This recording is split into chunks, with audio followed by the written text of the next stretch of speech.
آپ کی خدمت میں ایک بات عرض کروں، اپنی ساری توجہ اپنے رب رسول کی جانب مائل کریں۔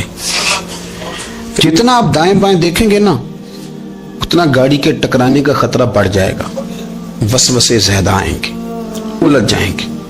اتنا زیادہ دائیں بائیں نہ دیکھیں، یہ کیا کر رہا ہے، فلانا کیا کر رہا ہے، فلانے کا یہ معاملہ کس طرح کا تھا، نہ نہ نہ، آپ توجہ اللہ کی جانب رکھیں۔ دیکھیں میرا اور میرے رب کا معاملہ ٹھیک چل رہا ہے، اللہ رسول کے ساتھ میرے معاملات ٹھیک ہیں۔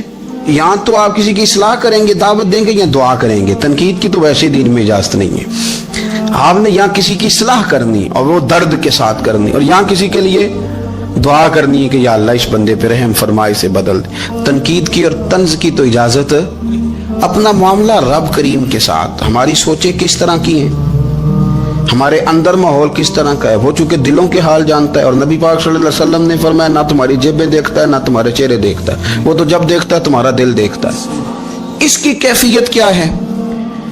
حضرت انس بن مالک رضی اللہ تعالیٰ عنہ فرماتے ہیں، اس حدیث کو یاد رکھیے گا، حافظ منذری نے ترغیب و ترہیب میں لکھی ہے، فرماتے ہیں کہ حضرت انس بن مالک رضی اللہ تعالیٰ عنہ فرمانے لگے کہ ایک حضور کے ایک غلام، ایک صحابی بیمار تھے، تو حضور نے فرمایا انس چلو تیمارداری کرتے ہیں۔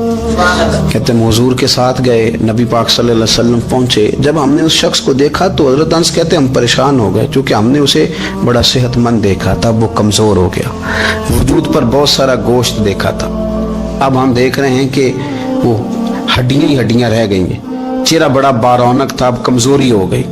رسول کریم تشریف لے گئے اور حضور اس کی چارپائی کے سرہانے بیٹھے، اور جب حضور نے اپنا دست مبارک اس کے بالوں میں رکھا اور نبی پاک نے دست شفقت پھیرا، تو کہتے ہیں اس شخص نے آنکھیں کھولی اور حضور کا چہرہ دیکھا تو اس کی خوشی کی کوئی انتہا نہ رہی، بڑا راضی ہوا، بڑا راضی، اور حضور نے اس کے لیے دعا کی، اس دعا پر بھی اسے بڑا اطمینان قلب بھی نصیب ہوا۔ کہتے ہیں حضور اکثر تیمارداری فرماتے تھے، پر آج نہ حضور نے ایک نرالی، انوکھی اور انفرادی بات ارشاد فرمائی۔ حضور نے فرمایا تو بڑا صحت مند تھا، کمزور ہو گیا، بڑا طاقتور تھا تو ضعیف ہو گیا، ایک سوال کا جواب تو دے۔ یا رسول اللہ فرمائیے۔ تو حضور فرمانے لگے اس حالت میں جب تو شدید بیمار اور تکلیف میں، یہ بتا کہ اس وقت تیرا اپنے رب کے بارے میں گمان کیا ہے؟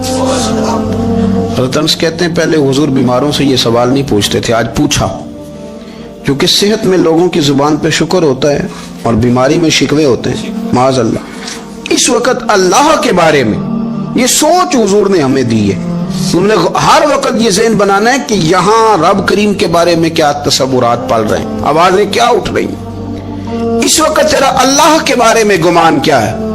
جناب انس بن مالک کہتے اس نے ہمیں اشارہ کیا کہ مجھے اٹھا کے بٹھاؤ، ہم نے بٹھایا، تو کہتے ہیں پھر اس نے اپنی آنکھیں کھولی اور حضور کے چہرے نور پر نظر کر کے نظر جھکا لی، عرض کرتا یا رسول اللہ میں کمزور ہوں، بیمار ہوں، تکلیف میں ہوں، اٹھ نہیں سکتا، کھا نہیں سکتا، پر حضور ابھی بھی میرے دل سے آواز یہی نکلتی ہے کہ میرا رب بڑا ہی کریم ہے، میرا اللہ بڑا ہی مہربان ہے، وہ بڑا ہی معاف کرنے والا ہے، وہ اپنے بندوں سے پیار ہی بڑا کرتا ہے۔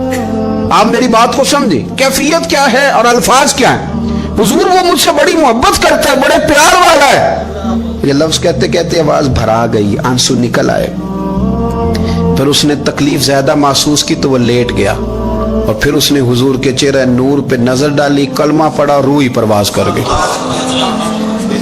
حضرت انس بن مالک فرماتے ہیں ہم اس کے گھر سے نکلے، اور جب حضور اس کے کمرے سے باہر آئے تو رسول کریم نے پلٹ کر رک کر پھر پیچھے دیکھا اور فرمایا انس اگر کسی جنتی کی زیارت کرنی ہے تو میرے اس غلام کا چہرہ دیکھ لو۔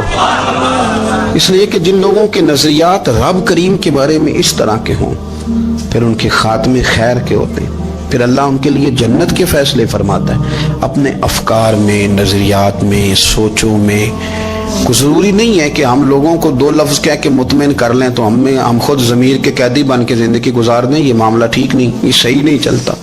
آپ اپنی قلبی واردات پر، قلبی خیالات اور تصورات پر کڑی نگرانی رکھیں گے، آپ دیکھیں گے کہ کہاں یہ مجھے خرابی کی طرف لے کر کے جا رہا ہے، کہاں یہ بدگمانیاں پیدا کر رہا ہے، کہاں یہ خرابیاں لا رہا ہے، یہ سختی پیدا کر دے گا۔ نفرتوں کو، لالچ کو، حسد کو، عداوت کو یہ بڑھا دے گا۔ آپ اپنے معاملات پر اپنے دل کو ہمیشہ حاضر رکھیں۔ اللہ اپنے محبوب کا صدقہ فضل کرے، وہ مقلب القلوب ہے تو وہ ہمارے دلوں کو اپنی طرف پھیر دے۔ آخر دعوانا ان الحمدللہ رب العالمین۔